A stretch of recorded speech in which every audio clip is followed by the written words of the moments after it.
So, Yes. Okay. So here, first thing I will ask you: have you ever studied about the structure of protein? I think you might have in biochemistry. Primary, secondary, tertiary, quaternary structure, alpha helix, beta pleated sheets, protein structures. Yes or no? yes, sir, but long ago. Long ago. Just remember that there are in protein structure we have alpha helices and beta pleated sheets. This that forms the primary structure of proteins, alpha helices and beta pleated sheets. So every protein either it have alpha or helices or beta pleated sheets. So sodium channel also consider sodium channel is a protein that we have discussed in the last class. So any ion channel, it is a protein and it has alpha subunits as well as beta subunits. That means it have helical structure as well as beta pleated sheets. And alpha subunits are the one which forms the major part of this ion channel. I will show the structure in the subsequent slides where the beta subunits lie. But alpha subunits are the major one, and this alpha subunit forms the pore forming domain. And I will show the structure.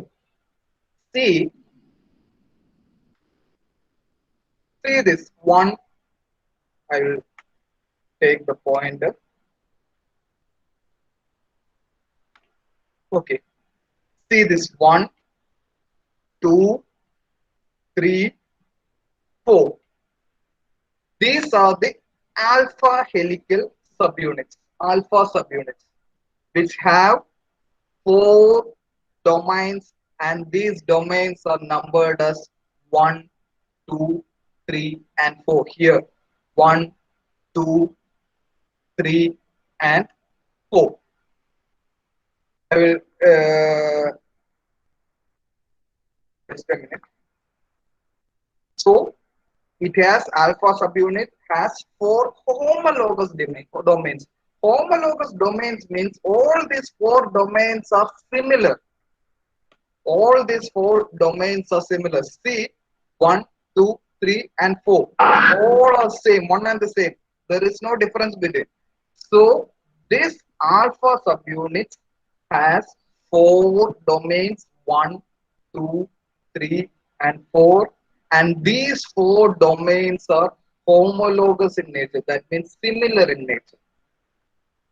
And this alpha subunits, these four domains of the alpha subunits forms the pore. The center one, the pore, is formed by this 1, 2, 3, 4 subunits of the alpha helixes. And what you see in this part, actually this is what it is stretched. Actually, this is if we view it from the top, if we open it, this is how it will look like. That's how it will look like. And these four domains consist of six transmembrane segments: one, two, three, four, five, and six. All these four domains, six transmembrane segments numbered as S1, S2, S3, S4, S5, and S6. So these are the six transmembrane segments, and you can see it is called as transmembranes because it runs across the membrane. This is the cell wall. This runs plasma membrane. This runs across the cell membrane, and all these four domains come together. See 1, 2, 3, and 4, and forms the ion channel. And see this. You can see though all the channels are having the same structure, you can see among the transmembrane segments, the 4 is having a different color, 5 and 6 is having another color. If you see the 4, here also you can see 4 is having different color, 5 and 6 is having another color in all the domains. This fourth transmembrane segment is the voltage sensing segment. This is the segment, transmembrane segment, which senses the voltage. And 5 and 6, you can see 5, 6 of first domain, 5 and 6 of second domain, 5 and 6 of third domain, and 5 and 6 of fourth domain. And these 5 and 6 transmembrane segments form the core of the ion channel. This fifth and sixth transmembrane segments forms the core. This fourth one is the voltage sensing transmembrane segment. So, I repeat, ion channels as alpha subunits and beta subunits. Any protein will have alpha helix and beta pleated sheets, and the alpha subunit will have 4 homologous domains, 4 similar domains, and each domain will have 6 transmembrane segments. Among this, S4 is the one which senses the voltage, and S5 and S6 forms the core. And here we have another thing that I will show you. Can you see this? Here you have a IFM written as IFM. This is an IFM motif. IFM means isoleucine, phenylalanine, and methionine. These are the amino acids present here. Isoleucine, phenylalanine, and methionine. These are, I told you in the last class, protein and amino acids are represented by abbreviations. The mutation will be discussed about mutations. So, this contains, this IFM means 3 amino acids. These are isoleucine, phenylalanine, and methionine. And here, I don't know whether it is visible to you. Here, we have a alphabet D. Another alphabet we have E, another alphabet we have K, and another alphabet we have A. D, E, K, A. It is called as DECA. D-E-K-A. I think it is given in the next slide, DECA. And this DEKA is another set of amino acids. See, if you have, then you can imagine, I will write it over here.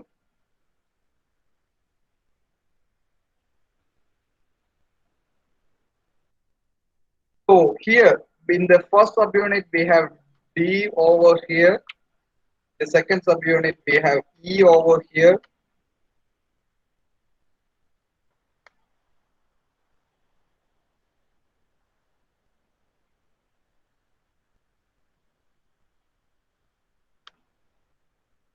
E over here. In the third subunit we have A over here, and we have A over here. And these are amino acids. Actually, D and E are aspartic acid and glutamic acid. These are the abbreviations of aspartic acid and glutamic acid. D and E. Any acid gets hydrolyzed in any media, and it will be negatively charged. It will easily dissociate. That you might have studied in chemistry. Acids in a solution, it will easily get dissociated. So here the hydrogen will be removed, and this aspartic acid and glutamic acid here forms a negative charge over here, and this is called as ion selectivity filter. Ion selectivity filter. See, what is the importance of ion selectivity filter? I told you, if we have a sodium channel, it doesn't permit potassium to move in, it doesn't permit chloride to move in, it doesn't permit calcium to move in, it permits only sodium to move in. And this ion selectivity filter is the one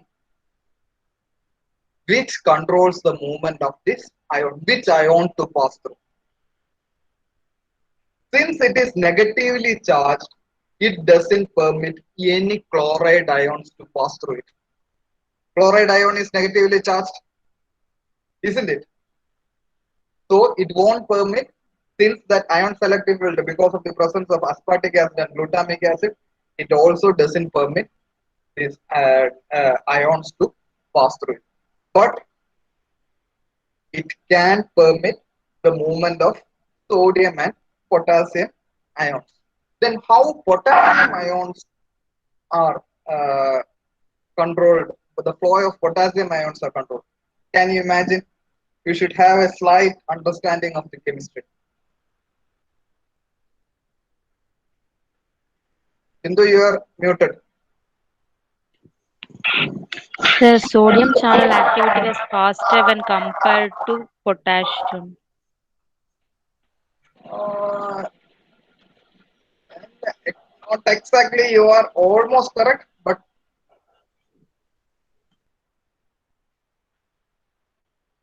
you might have studied periodic table. After voltage gradient, the sodium channels will come to normal voltage gradient. No.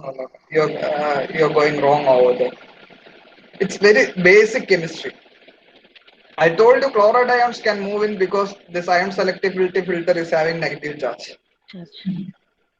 So chloride ions, because same charge repels.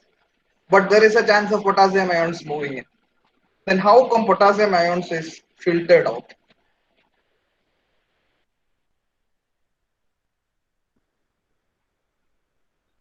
Do you remember periodic table? Yes. In which column does sodium and potassium comes? 11. Sodium. Whatever it may be. If you go down the column in a periodic table, what happens to the size of the atom? Louder, Asafna, you are muted. Decreases. If we move down the column, size of the atom increases. Size of the atom increases. So in a periodic table, sodium, potassium, and all comes in the same column, and potassium comes below sodium. Sodium. So that means sodium, atoms of sodium are bigger than sodium. Atoms of potassium are bigger in size than sodium. So it's not the charge that makes the selectivity in case of sodium and potassium. It's the size of the atoms that filters out potassium. We have a smaller sized gate, only sodium can enter, or anything smaller than sodium can enter. As potassium has a higher size, cannot enter. Simple. So, could you get whatever I told you till now? Yes, Bindu? Yes. Yes. Okay. Then, in IFM, I told it is isoleucine, phenylalanine, and methionine.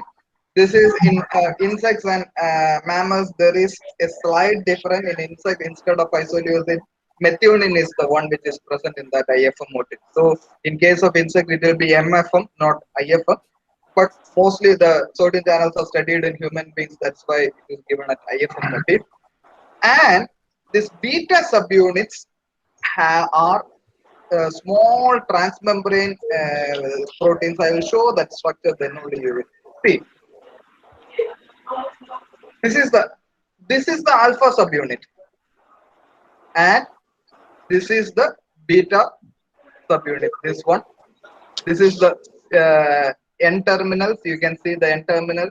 You can see the C terminal, and this is this we have a transmembrane segment.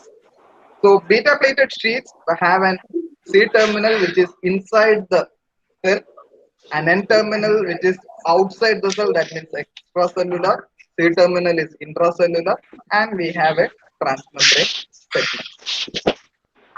So that is with respect to the beta plated sheets. Beta 1 to beta 4, I will show you the beta 4 here, the beta 4.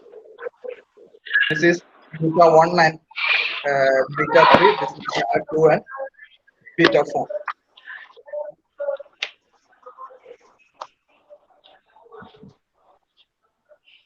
Okay. So this a small. This actually beta subunits doesn't. I don't know whether what's the major function it performs. But with respect to the function of sodium channels, alpha subunits are the one which functions the major activity with case of opening and closing of the ion channels. So that is with respect to the major structure of sodium channel. So here the diagram, and I told you the S4 segment is having positively charged. It is positively charged. How come this S4 transmembrane segment is positively charged? Because this is because of the presence of amino acids arginine or lysine. It can be arginine or it can be lysine. Both of them are positively charged amino acids. So just because of the presence of an amino acid which is having a positive charge, the S4 segment becomes the voltage sensing transmembrane segment. Very simple. The S4 segment is having arginine or lysine. Arginine or lysine is positively charged. And because of this positive charge in that transmembrane segment, the entire ion channel gets a voltage sensing part.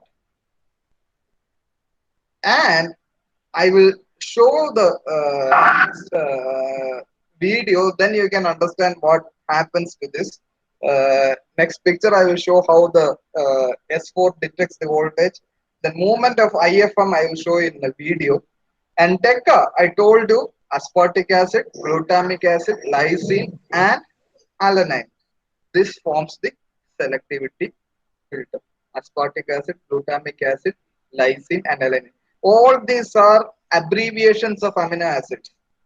D is abbreviation of aspartic acid, E is for glutamic acid, K is for lysine, and A for alanine. It is called as the P loop. Here, this forms this P loop. Okay. Okay, now you can see clearly see D, E, K, and A. This is the first domain, second domain, third domain, and fourth domain. Okay. Now, what will happen is that this is how the voltage sensing thing works. What will happen is that, see, when at rest, that means that when the sodium channel is at closed position, this S4 transmembrane segment is slightly pushed into the cell. This is extracellular, this is intracellular. And you can see at resting position, what is the charge outside the cell, outside the nerve membrane? What is the charge? Positive. Positive. So this S4, what is its charge? S4 transmembrane Positive. positive. So because of this positive charge, the S4 is slightly pushed downwards because of the same charges ripples. And also here inside the cell, what is the charge? Negative. Negative. Negative. So again, S4 will become slightly attracted towards the inside cell. So there will be a slight change. The conformation at S4 will be slightly pushed into the cell. Now comes the action potential. Once there is an action potential, there is a change in the voltage gradient adjacent to the ion channel. The voltage changes. What will happen? Inside become positive and outside becomes negative. So what will happen if the inside become positive and outside becomes negative? Depolarization. Depolarizes. So what happens to S4? It moves upward. It will up. It It will will move go. up. See. And this conformational change in the S4 leads to the opening of this ion channel. Understood? So imagine If an insect is having, I told you in this positively charged S4 membrane, this arginine and lysine, with a single point mutation, arginine is replaced with another amino acid, and that amino acid is not positively charged. Whether that ion channel can detect the voltage,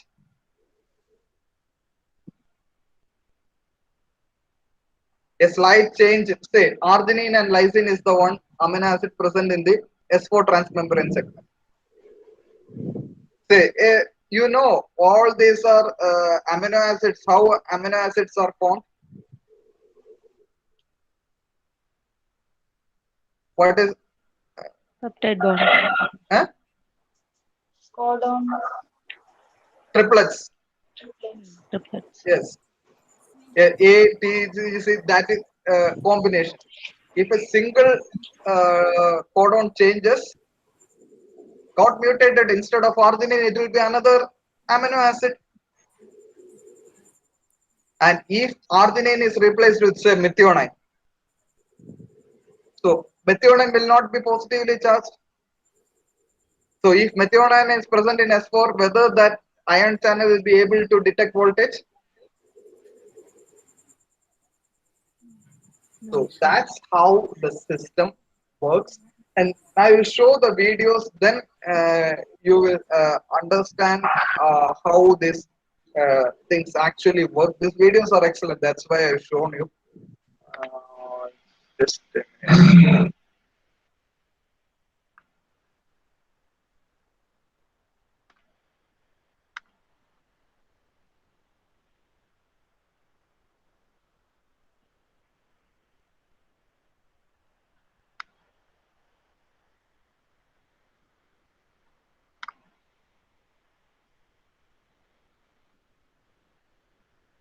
Can you see the video? Yes, sir. Yes. Is about the dynamics of voltage gated sodium channel. The voltage gated sodium channel exists in three different states: a closed state, an open state, and an inactivated state. Can you hear the So closed voice? state, Can you hear the voice of the video? Yes. Okay. to go to open state, it requires a change in membrane potential. It is whenever there is a depolarization in the membrane, it goes from closed state to open state. And immediately 10 to 50 microseconds, it goes to a state called as inactivated state. From this inactivated state, to get opened again, it has to be closed first, then it can be opened again.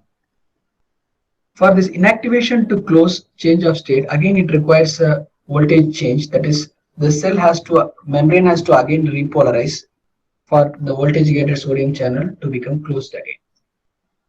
So in this video, we are going to discuss the molecular mechanism behind how these three different states are changed. This is an alpha subunit of a voltage gated sodium channel, and usually the voltage gated sodium channel has other subunits like beta, and there are other regulatory proteins, but this alpha subunit is the one which has the pore and which is the functional unit, major important functional unit of the voltage gated sodium channel. So this is the phospholipid bilayer, and this is a transmembrane domain, protein domain, and it is shown in 3 dimension and as a cross section image. And this 2 represents the pore through which the sodium ion has to pass through from outside to inside. And this is the 3 represent the selectivity filter, which selects and allow only the sodium ion. And this 4 represents the diameter of the selectivity filter. And there are always site for phosphorylation. By adding phosphate group to this place, the activity of the group, activity of the entire protein domain is modified. So let's take this 3-dimensional image and to stretch into a 2-dimensional image, this transmembrane protein domains. See, this is what now it's done. Earlier, just a minute. This was a 3-dimensional domain, 3-dimensional picture. Now it become a three-dimensional one. Okay. This alpha subunit has 4 transmembrane protein domains, 1, 2, and 3, and 4. In the previous image, they all represented as a circular three-dimensional image, but here they all represented a single linear image for identifying all the subparts.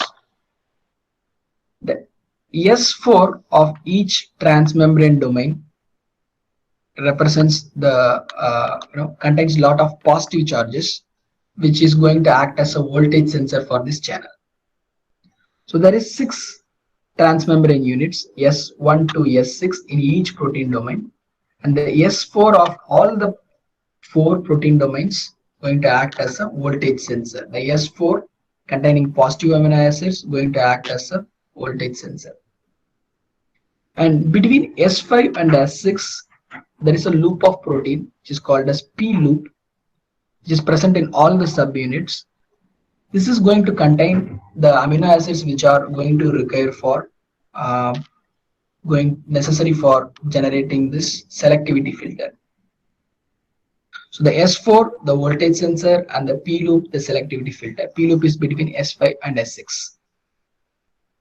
And there is a group of hydrophobic amino acids between the. See what he has told. This IFM motif, it is hydrophobic. What he told, it is hydrophobic amino acid.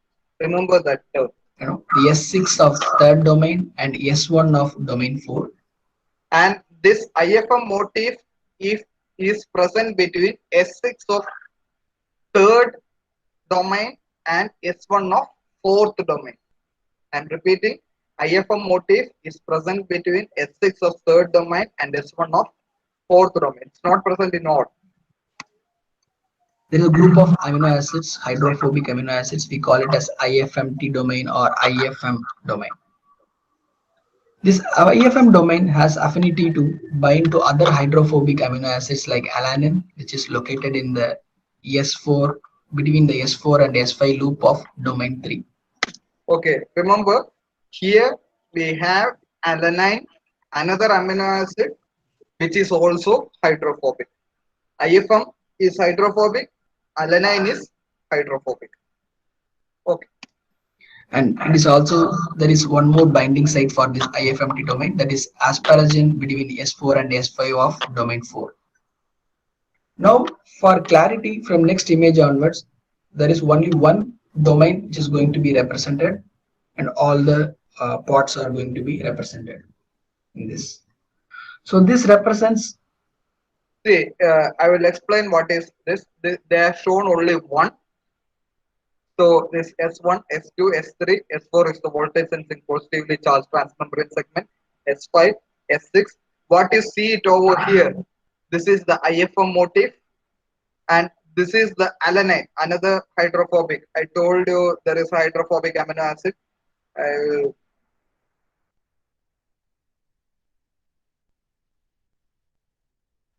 See, this alanine. This is the one which is depicted over here. This is IFM. This is alanine. Okay. This is S4, which is the voltage sensor. This is S5 and S6. This is the P loop between the S5 and S6. That is the ion selectivity filter. And this is the IFM moiety, which is present between S6 and S1 of between 3 and the fourth domain. The S6 of third domain and S1 of fourth domain. And this represents the alanine and the asparagine between the S4 and S5 moiety.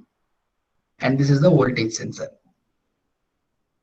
And this represents the activation gate, that is, when this is going to open, it is going to open the pore, which is going to allow the sodium channels inside. Now the channel is. So I forgot, I slightly mistaken. Actually, this is the IFM motif and this is the alanine. Actually, it should have been between S1 and S6, and this is the alanine. Okay. Anyway, these are two hydrophobic amino acids. Since these two amino acids are hydrophobic. They have affinity towards each other. In a in a closed state, this is a selectivity pore, this is an activation gate, and this is the inactivation gate. And the membrane is now set. The voltage gate ion channel is said to be in a state called as closed state. Now, whenever there is a change in membrane potential, normally it is negative charge inside and positive outside. That is minus 70 millivolt is going to be. Whenever there is a change, that is positive charged amino acid increases inside, that is in the beginning of depolarization.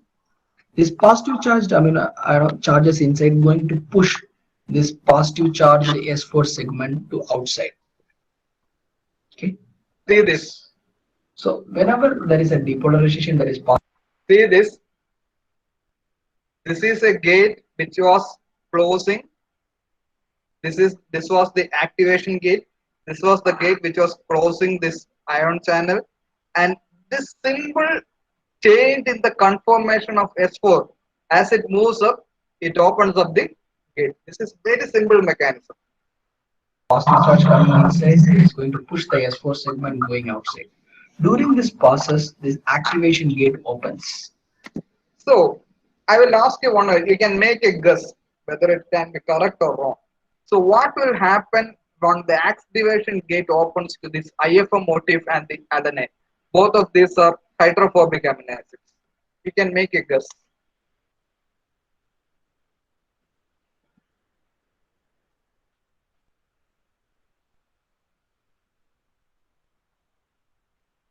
Anyone? So one question. Huh? They become Question. They will become far away, means further.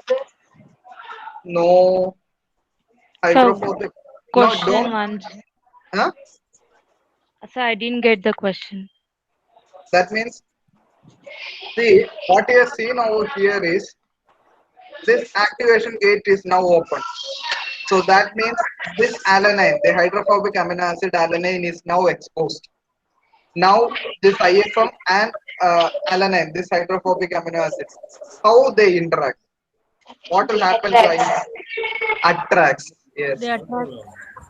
they will get this IFM motif will get attracted towards the I alanine Alan. because both are hydrophobic in nature. Hydrophobic. Now the sodium ion is able to pass through the pore and the voltage gated channel is said to be in a state of open state. But as I have mentioned above already that once this goes into open state, immediately the ion channel is going to a inactivated state. How does that happen?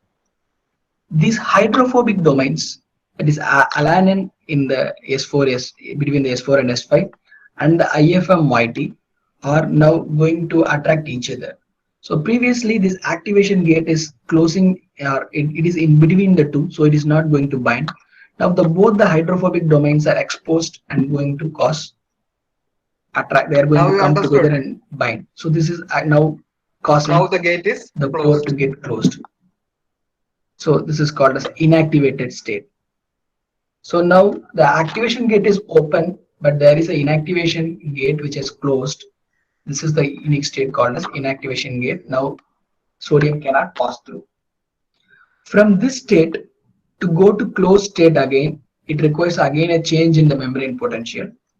That is, whenever again the cell comes back to the resting membrane state, that is negative ions outside and positive again outside.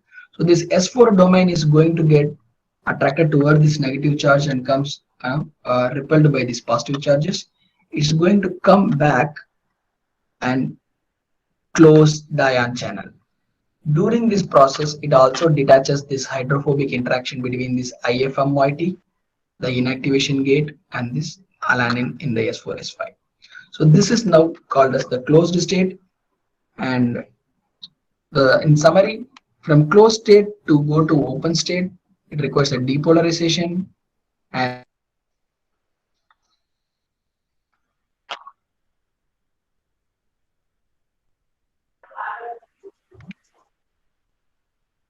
Now You understood how a sodium channel works? Shall I do? Yeah? Yes? Almost.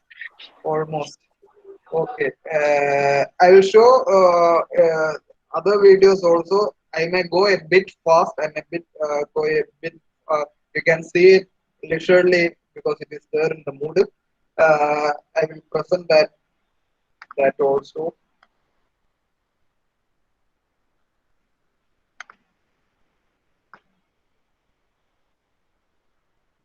Channel. So what are some of the parts in the sodium channel? Well, let's focus in on the voltage part, the part that reads the See voltage. here, this And is the these are these IFM blue motive. rods, and they're called This the one. voltage sensors. Is it audible? And they can read the voltage across the membrane. These purple guys right here, Is it audible? these are the activation gate. Activation gates. And this little pink guy right here, this is the inactivation gate. So how do all these parts work together to make the sodium channel act as it does?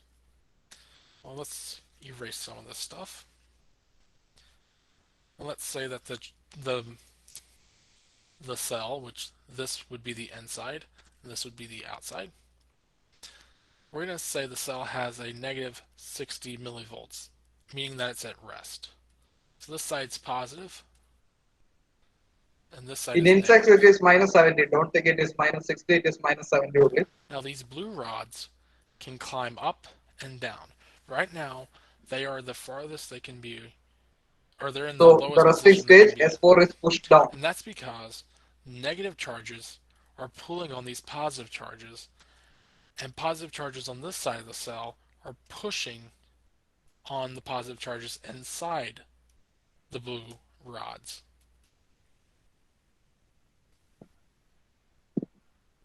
So what would happen if for some reason, let's just say the voltage across the membrane was maybe 0. So we had 0 millivolts across the membrane. Or let's just say like negative 20 millivolts. There's just no voltage across. They would go up. And as they went up, the activation gate could open. And as the activation gate opens, sodium ions could begin diffusing through the channel. And as sodium ions diffuse through the channel, this side becomes positive, and this side becomes negative. Remember, as a charged particle crosses the membrane, it will change the voltage across the membrane. So over a short period of time, we could actually get the membrane to have 30, not 30 negative millivolts, these potassiums.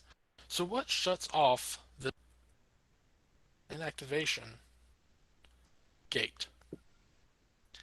You notice that this gate is tethered, or this ball is tethered to the protein, our channel. And they're actually, when the channel is open in this position, this ball has a high affinity to wanting to be right there. So if it randomly diffused on over, which it would be because it's stuck in this area, it will diffuse on over and it would get stuck here because it has a high affinity to be there.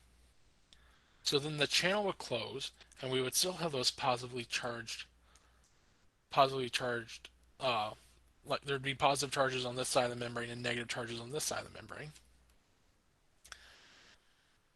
And we'd still have our ball right here, so no longer could any sodium ions cross the membrane. They couldn't because of the ball. It blocks them. Now at some point, the potassium channels open. And remember, when a potassium channel opens, it allows for the potassium to cross the membrane And as the potassium crosses a membrane, the voltage across the membrane becomes negative. Remember, it climbs up to a negative 60 millivolts. So now, this side of the membrane becomes positive. So this is positive, and this side becomes negative. And when that occurs, the positive charges push on the blue rods, or the voltage sensor rods, downwards. And as the blue rods go down, and remember the negative charges are also pulling on them, as the blue rods go down, the activation gates, which are these purple parts, begin to close. And as they begin to close, this purple little guy, or the inactivation gate, pops out. And we get back to a cell at rest with its sodium channel closed.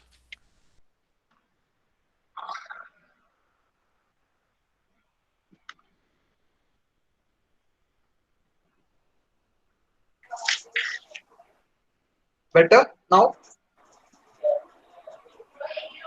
Okay. Sir, P loop എന്ന് പറഞ്ഞിട്ടുണ്ടെങ്കിൽ ion selectivity filter തന്നെയല്ലേ? ഏതാ? P loop എന്ന് പറയുന്നത്. P loop is nothing but a Deca filter. ആ ഫിൽറ്ററിലുള്ളത് 4 amino acid മാത്രമാണോ അതോ amino ആസിഡ്സിന്റെ ഒരു ക്ലസ്റ്റർ അങ്ങനെ എന്തെങ്കിലും ആണോ? 4 amino acid ആണ്. It will be slow that structure again.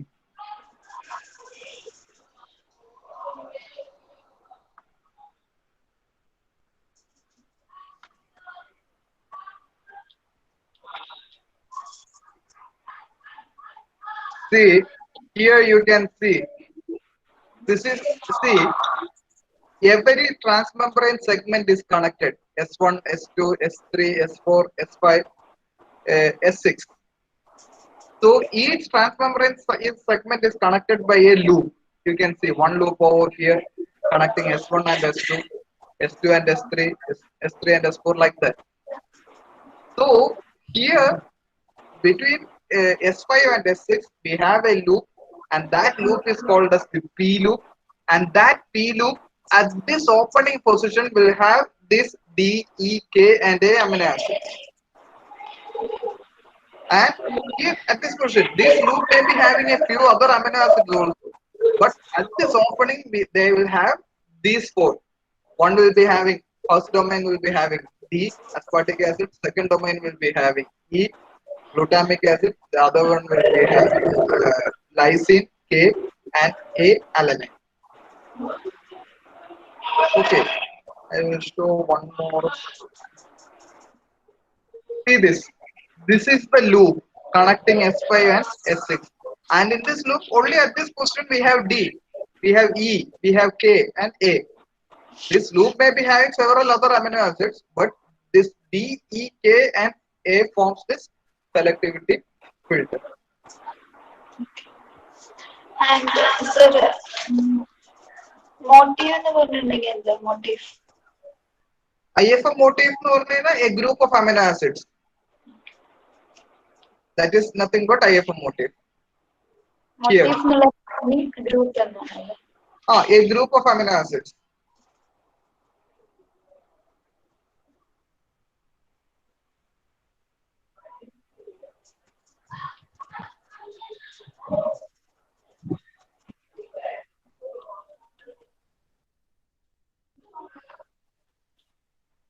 Any?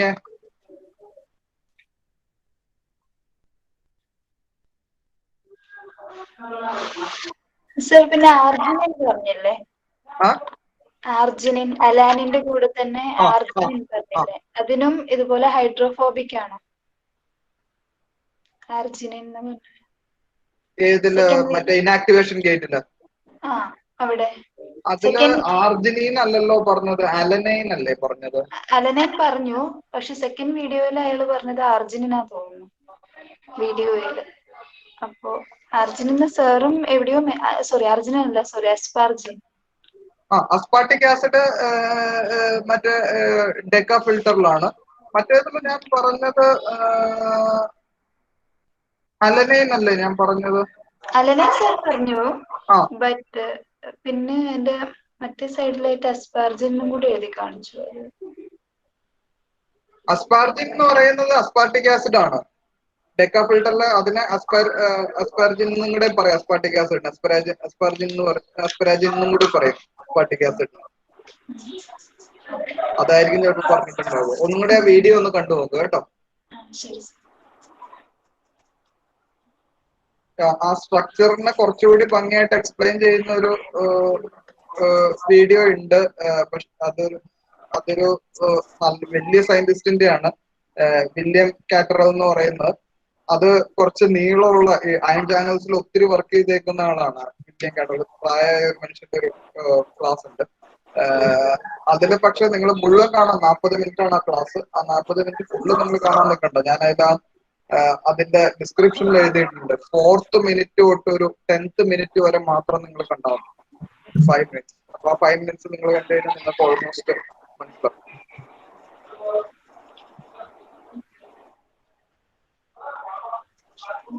ഈ വീഡിയോ ഒക്കെ കണ്ടതിന് ശേഷം നിങ്ങൾ ഞാനൊരു സോഡിയം ചാനലിന്റെ ഒരു റിവ്യൂ നിങ്ങൾക്ക് sorry see there is a YouTube video I have uploaded it, that is by a scientist name is Catterall. That person is well known scientist in the case who worked in sodium channels, and that video is about 40 minutes long. Don't see the entire video. In that video description itself, in the Moodle itself, I have given. See the time from 4th minute to 10th minute. Don't see the entire 40 minutes. From 4th minute to 10th minute, that will be sufficient. It explains the structure of sodium channels very well in that. There are 3 more videos I have uploaded it.